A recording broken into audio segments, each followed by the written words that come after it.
A little bonus footage on a MR2. Customer says the cruise control doesn't set. So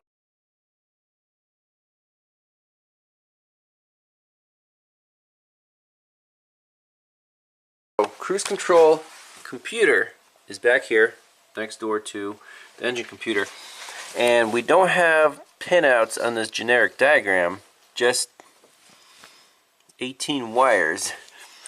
On manual transmission cars, the first thing I check when the cruise control doesn't engage is the clutch switch. So there's two clutch switches. One of them is depressed, this one, to start the car, you know, for the starter solenoid. The second one hides up here. You see there's a little rubber pad, and when that's depressed, cruise control should be active, and when you tap the clutch pedal, you can cancel the cruise control. Well, I see that rubber pad is has like a hole worn in it just from use, and if that switch doesn't depress all the way in, then cruise control will not engage. Common wear and tear item. So we can check that as is and then adjust it, see if it's continuous or not continuous, and take the car for a test drive, see if the cruise control comes back to life. So what's the easiest way to adjust this clutch pedal?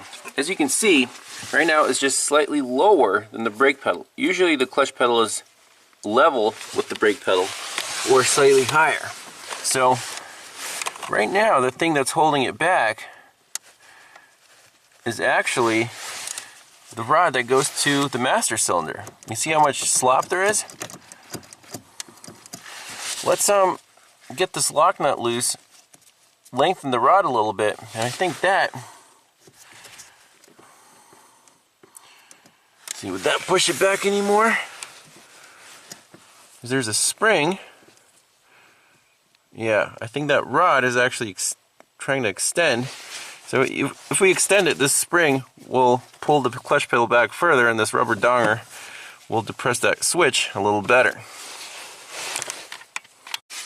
Alright, so we got the lock nut loose. I'm just going to turn this rod, and look what happens to the clutch pedal.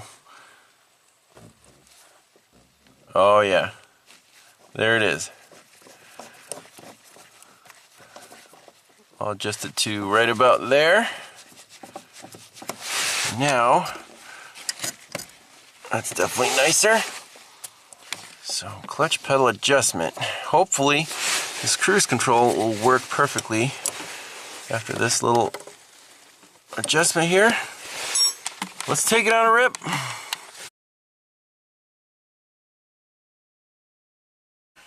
Alright, cold start.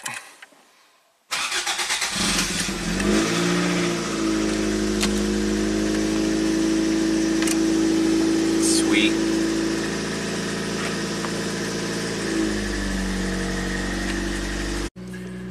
What a beautiful morning to go for a ride. Should probably get this bug off the windscreen.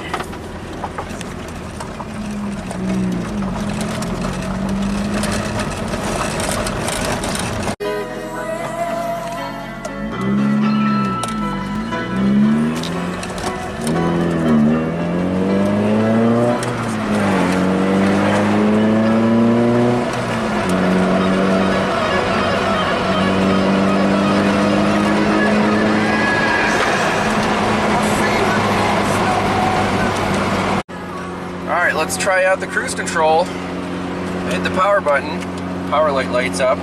Hit the set button. Uh-oh, nothing's happening.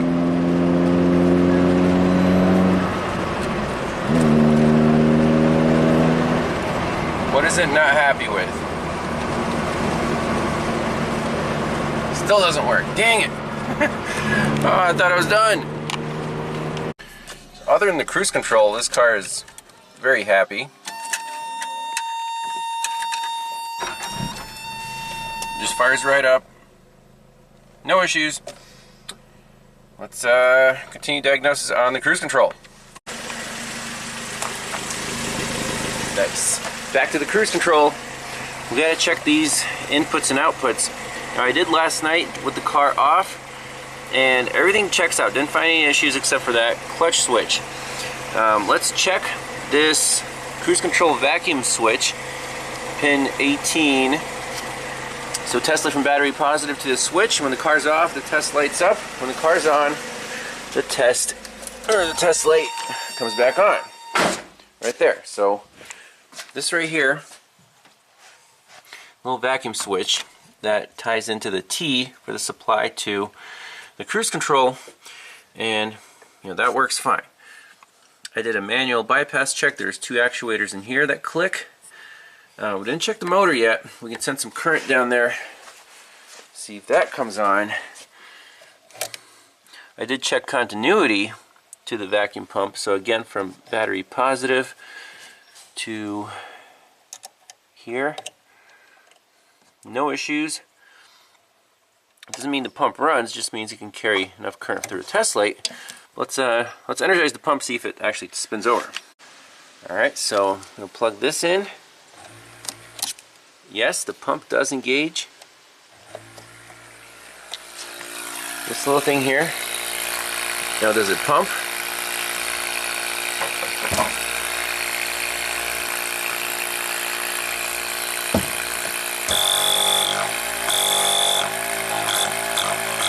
So that's the actual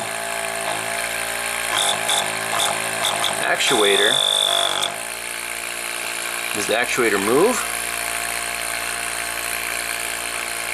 We're going to have to put a scope back on this thing and monitor while we're trying to gauge the cruise control. So what do we learn from the engine computer? If everything checks out, look at the module itself. Now this thing lives right next door to the engine computer, which was basically destroyed by moisture. And I'll show a picture the owner sent me when he first got this car. It was half full of mouse nest material.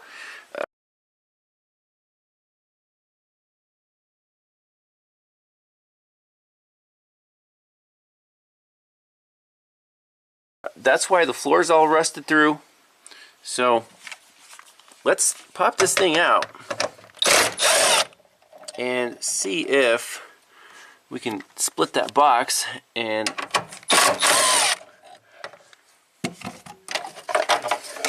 I mean, it looks really rough here.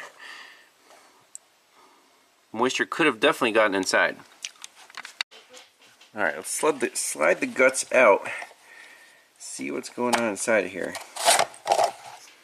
Alright. Doesn't look terrible. Definitely not as bad as the engine computer. Now, do we have relays to energize stuff? It's just chips. I'm going to blow this off, do a careful visual inspection. Maybe this module survived. Alright, so inputs and outputs. Inputs are a red circle, output is a blue circle. So inputs are main power. The power light does come on, so already verified that's good. Set and resume buttons. So yesterday with the car off, it was at 1.25 volts.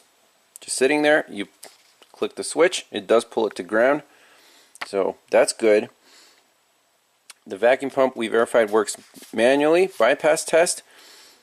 Cruise control vacuum switch, we just verified that. When the car's on, this is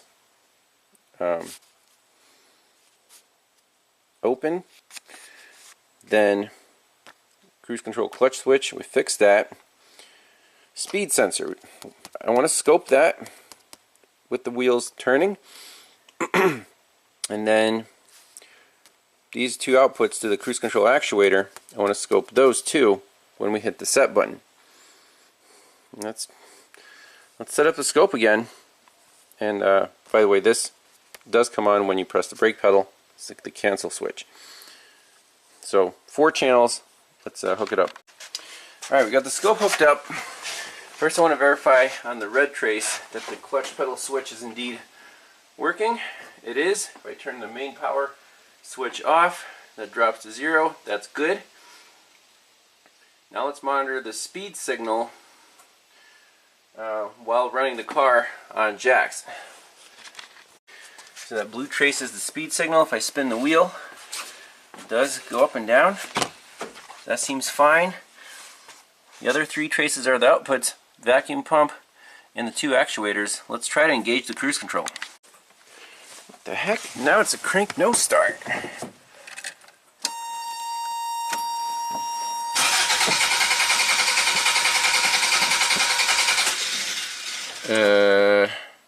What the heck?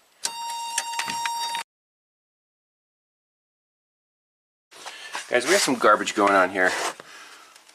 I'm measuring injector pulse, ignition.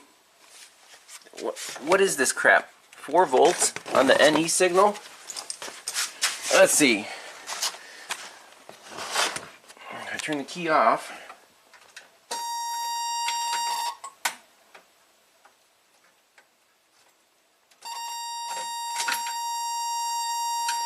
Is there a bad computer ground?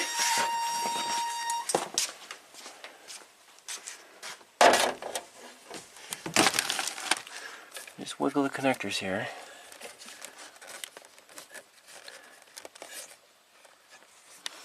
Let me check powers and grounds of this thing. So I unplugged the igniter and our voltage came back up to 12 volts. Let me plug that back in. Look at this garbage. There's something wrong with the igniter? You gotta be kidding me. Let's check powers and grounds of the igniter. Well, in the spare box, the owner had a spare igniter. This one, plug in. Nice. Let's well, I guess we can even just swap over everything to this one, including this pickup coil trigger connector and the ignition coil main wire, and see if it starts and runs. Alright, spare igniter is plumbed in. I'm not sure if it has to be grounded on the coil. We'll just ground it on the engine block here. See if the car starts and runs. Alright, here we go. Place your bets now. Oh, thank goodness. Now, the igniter does have to be externally grounded. Could there be a bad ground on the original igniter? Because we're getting really weird signals kind of halfway in between 0 and 10 or 12 volts. As you can see, it's bolted to the ignition coil right here, and then that's bolted to the body. So that all needs to be super clean, and it's definitely not. It's all painted and rusty. How about we just jump? So this jumper is the external ground. Let me reconnect that one, jump the external ground to it, and see if the car starts and runs. Okay, well, connecting and reconnecting stuff. Might have fixed the old igniter. Still have to clean those grounds. Let's see if the car starts and runs.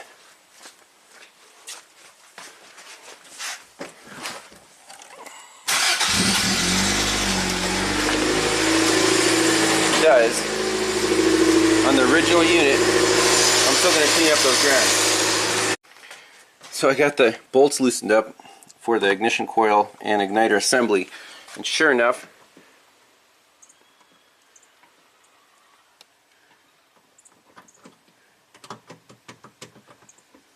that's not good.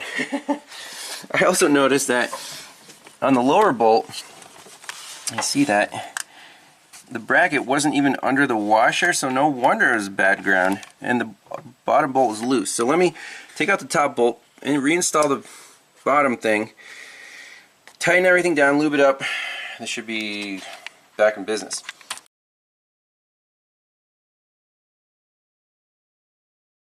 So unfortunately I can't get this cruise control to work. All the inputs and outputs are perfect. I press the set button. See, that voltage drops down from 1.25 to 0. But nothing happens when we're going over 25, 30 miles per hour. Set. Nothing. Nothing happens on the vacuum pump.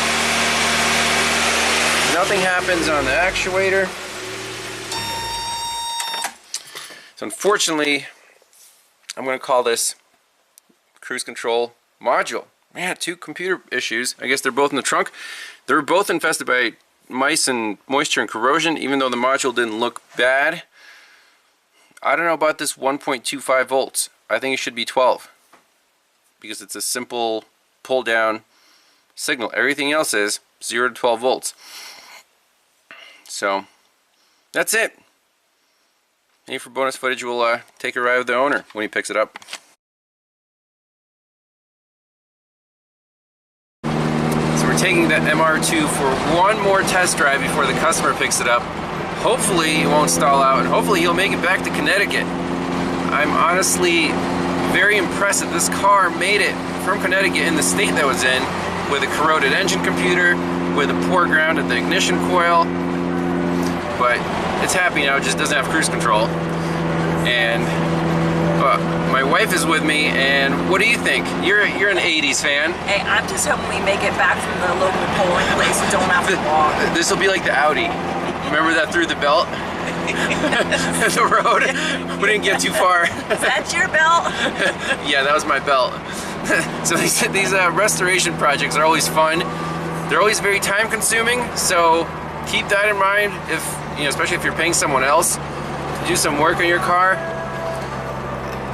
This era of vehicle that are computerized, but you can't plug in a scanner, I'm saying these take infinitely longer to diagnose than a carbureted car or a modern car that you can read live data. So we'll see if the customer wants to go for a test drive, but that's it for now. Thanks all for watching. We'll see you next time. Bye-bye. There goes the little MR2. Back home to Connecticut. So I was talking to the owners. I guess their son is restoring it for them. They said they've invested about $12,000 into this car already over more than a year to restore it. So it's a labor of love. If you're restoring a car that's been sitting, especially outside in the elements or rodents got in, it's gonna be pricey, but it is a labor of love. So major respect to the people for restoring this cool Japanese pocket rocket. Last thing I want to touch on is, how do I bill for this stuff? So, billing. This car took way more time than I expected it to based on the symptoms. You just think, oh, it's an idle problem, probably some vacuum leak, some tune-up item, whatever. It ended up being a bad engine computer.